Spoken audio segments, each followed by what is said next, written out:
Assalamu alaikum and welcome to another episode of Shared Diversity. If you are new, salam, my name is Sina. Thank you so much for tuning in. And if you have been here before, thank you so much for coming back. All right, you know what day it is. We are here to answer your most pressing questions. So let's get straight into Q&A day.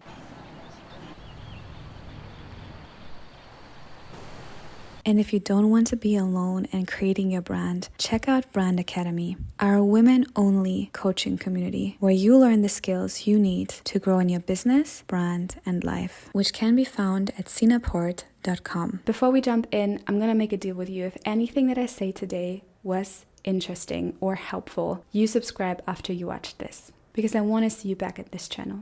The first question. As a student in high school in Italy, what would you suggest me to do? Because I see all my friends and everyone working and buying all they want. And as a hijabi, I can't find anything in my small town. I feel so behind everyone. They travel with friends, etc. And I'm stuck at home. I don't even know if I want to study abroad because it looks so difficult. I feel like I have no goal or aim. If you want to have a career that you love, here's one thing you need to avoid. Don't follow what people around you are doing. I get it. It's very easy to compare yourself with the people that are around you, whether that's people in your high school or in your university or just in life. But you need to figure out what is important to you, and that might be very different priorities than the people you have in your life. So ask yourself, what is more important for you right now? Money or experience? For money, this is what I did. I couldn't afford to go on a gap year or on exchange abroad or even afford a fancy vacation. So what I did is I worked during my vacation. This way I made money while others spend it.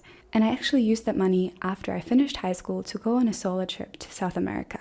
For experience, this is what I did. I couldn't leave for an exchange program like other people could in my class. So what I did is I asked my parents if we could invite an exchange student instead. So we actually had 2 exchange students when I was in high school, one from Spain and one from Chile. They stayed with us for a couple of weeks and I can have an abroad experience without actually having to leave the country. I learned Spanish really fast. I made friends in different parts of the world. And those were actually the people that I then after high school started visiting on my South America trip. So ask yourself, what is more important for you right now, money or experience? If it's money, do this. Apply for jobs online. It doesn't matter where you live. You could apply for being as an assistant or doing social media graphics for someone. You could apply for official jobs, or you could email your favorite entrepreneur or business person and pitch yourself directly to them. If it's experience, get through high school, be patient. Maybe you could do an exchange hack like I did, where you invite people to stay with you instead of going outside.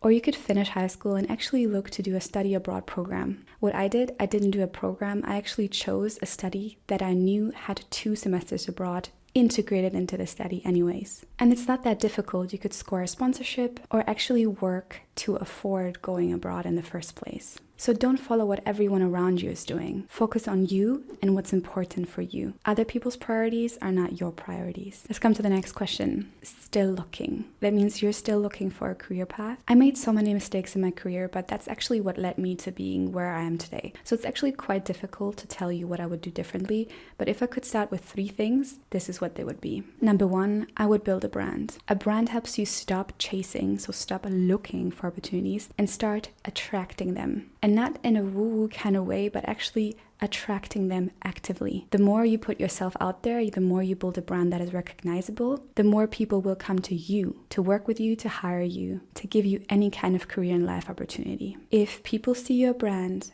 the opportunities will come looking for you. To learn more about personal branding, check out my course on Skillshare. You will have 1 month for free. The link is in the description, and you can take my 7-day personal branding course to get paid to be who you are. Number 2, I would copy what works. What people get wrong about copying what works is this. They copy what people do who already are successful, who already are 10 years ahead of them. You need to copy what they did when they first started. If it's someone on social media, go to their old stuff, to their old content, and figure out what made them successful in the first place. When I started to do my own vlogs, I went to Casey Neistat's vlogs and I looked at the most recent. Totally overwhelmed because they were already so good. I couldn't keep up with it. So I went to his first vlog and I copied what worked for him then. And guess what? My first vlog got a lot of views straight away. Studies show that it's easier for us to learn from people who are just a step ahead of us instead of years ahead of us, because we can actually retrace those steps and do the small things that took them to success. So when you look at people who are years ahead of us, sometimes we get overwhelmed. Oh, they have more equipment, they have more money, they have editors, and that's why they can put out this much amount of content. They can get these clothes, they can meet with these people and go to these networking events. But all of this is not at your disposal. So of course you might think that you can't really catch up with them or you can't be like them, because you have to start where they started. Literally, if you want to start a YouTube channel, go to your favorite YouTuber and sort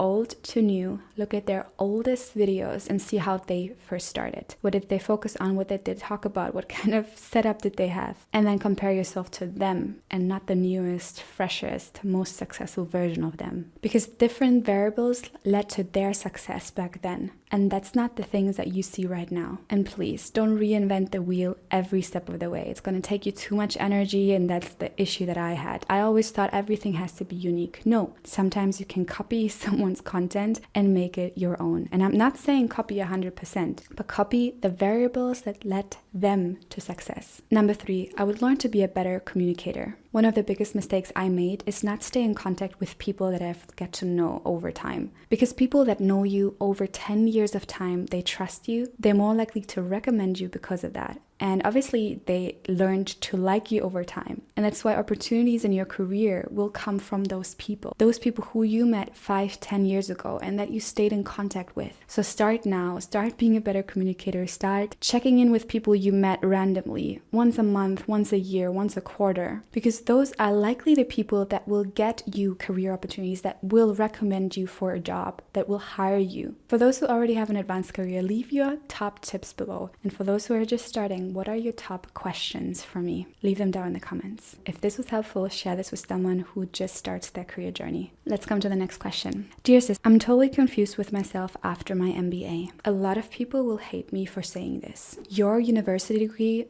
won't help you. Think about this bar chart. You have academic experience and life experience. The academic experience, we have you covered, but it's most likely, if you are still confused after your MBA, that you lack in life experience. And people hire you for life experience, not for academic experience. Have you worked? Have you failed? Have you learned? Have you found out what you're good at and what your skills are, what you're talented in and what you like doing? Have you learned to communicate with people in stressful situations? Have you learned how to negotiate? Did you experience failure and did you learn how to get out of it? Did you experience success and have you learned how to not get cocky about it? Did you work with toxic people and learned how to deal with them? Did you get rejections and still went for that sale, still went for that success? Did you build a business? Did you fail in building a business? All those life experiences, that's what people are looking for. Because it's not about knowing, it's about knowing how to apply what you know. So try to grow your life experience. Leave your country, leave your comfort zone,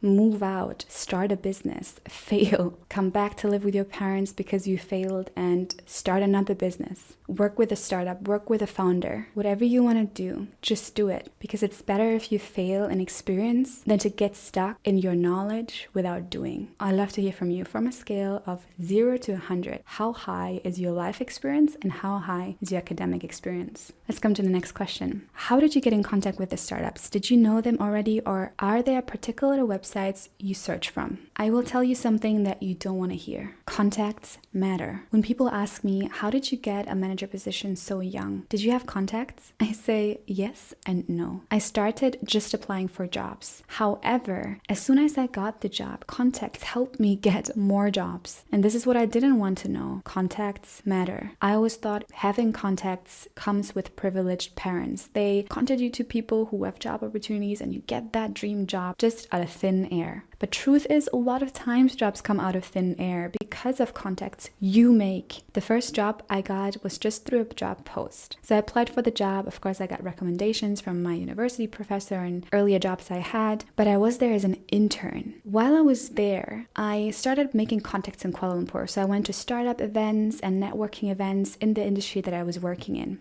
and I got to know more people. The second job offer I got was actually through LinkedIn, and that was my first manager position. They found me posting about the job that I did and events I went to, and they gave me an offer straight out of LinkedIn. And they asked me over LinkedIn if I'm interested to interview. The contact to the third startup was at an event from the second startup. I got to know a woman at the event and we became friends. It was a mentor-mentee relationship. And as soon as she found out that I was available again, she hired me straight off the bat. So here's what you can do. Google for jobs in the city you want to work in. It doesn't have to be the city you live in. It could be all over the world. It was going from a German village to Kuala Lumpur. Then go to as many networking and startup events as possible and talk about it on your social media, ideally on LinkedIn, because that's where the professional opportunities are. There you will find other startups and other startups will find you, because the scene in any city when it comes to startups is very small. Everyone knows each other. The first startup I joined, I applied. The second startup I joined, I got the offer over LinkedIn.